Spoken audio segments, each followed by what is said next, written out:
नमस्कार दोस्तों, आप सभी का स्वागत है मेरे इस वीडियो लेसन में। तो आज हम जिस पाठ का अध्ययन करने जा रहे हैं उसका नाम है समुच्चय बोधक। तो आइए शुरू करें। सबसे पहले हम इस पाठ के अंतर्गत पढ़ेंगे समुच्चय बोधक की परिभाषा, भेद के उदाहरण। सबसे पहले समुच्चय बोधक होते क्या हैं? जिन शब्दों से दो शब्दों अथवा दो वाक्यांशों अथवा दो उपवाक्यों को जोड़ा जाता है उन्हें समुच्चय बोधक या योजक कहते हैं।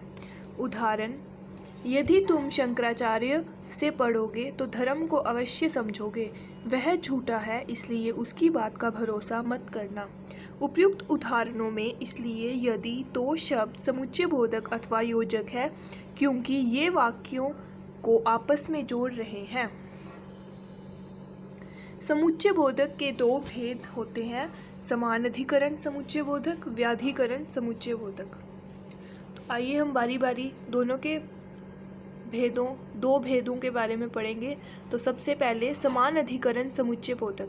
जो शब्द समान घटकों, शब्दों, वाक्यों या वाक्यांशों को जोड़ते हों उन्हें समानाधिकरण समुच्चय बोधक कहते हैं। समानाधिकरण अव्यय के भी चार भेद हैं।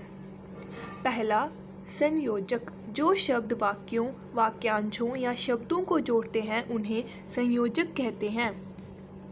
उदाहरण: राम और श्याम दोनों साथ साथ खेलते हैं। बादल घिर आए एवं वर्षा हो गई। उपयुक्त वाक्यों में और एवं शब्द संयोजक हैं।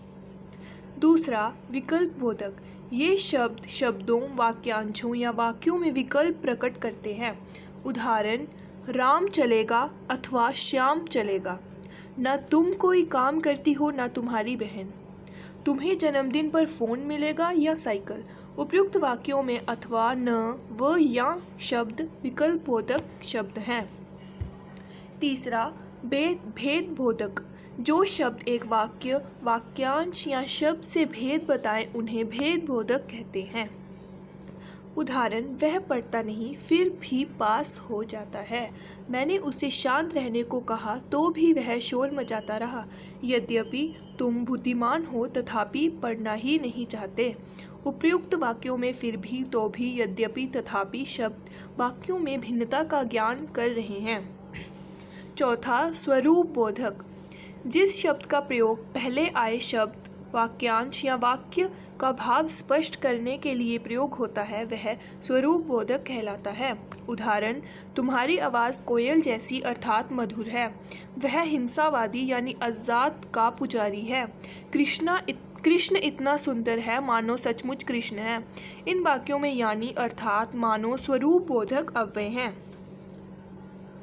समुच्चय बोधक का जो दूसरा भेद है अब हम उसके बारे में अध्ययन करेंगे जिसका नाम है व्याधिकरण समुच्चय बोधक।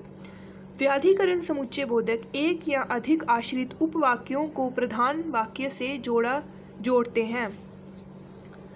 हमने ये वाक्य में पढ़ा ही होगा कि वाक्य दो चीज़ों से मिलकर बनता है: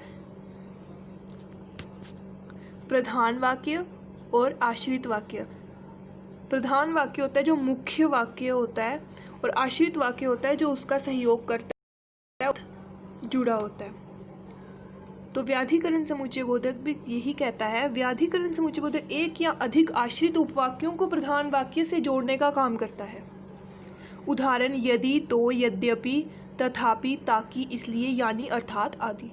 व्याधिकरण समुच्चय बोधक के भी चार भेद हैं। पहला, कारण बोधक। रोहन को बुखार है इसलिए वह स्कूल नहीं जाएगा। मुझे बाजार जाना चाहिए ताकि मैं सामान खरीद सकूं। उपयुक्त वाक्यों में आप देख सकते हैं इसलिए, ताकि कारण बोधक है। दूसरा, संकेत बोधक। ये तो उपवाक्यों को जोड़ते हैं। उदाहरण: यद्यपि बर्फ पड़ी तथापि मौसम साफ नहीं हुआ।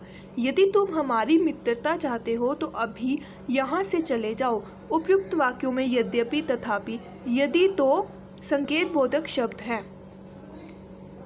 तीसरा, स्वरूप बोधक। ये शब्द पहले के उपवाक्य या वाक्यांश के अर्थ को अधिक स्पष्ट करने वाले होते हैं। उदाहरण: वह हिंसावादी यानी आज़ाद का पुजारी है। अन्य उदाहरण: अर्थात, यानी, मानो, अधिक। चौथा, उद्देश्य बोधक। ये शब्द आश्रित उपवाक्य से पूर्व आकर मुख्य वाक्य को उद्देश्य स्पष्ट करते हैं। उदाहरण, वह ऐसे भागा जैसे चोरी उसी ने की हो। अन्य उदाहरण, ताकि, जिससे, की, इसलिए। धन्यवाद मित्रों। मैं आशा करती हूँ कि आपको ये वीडियो पसंद आई होगी।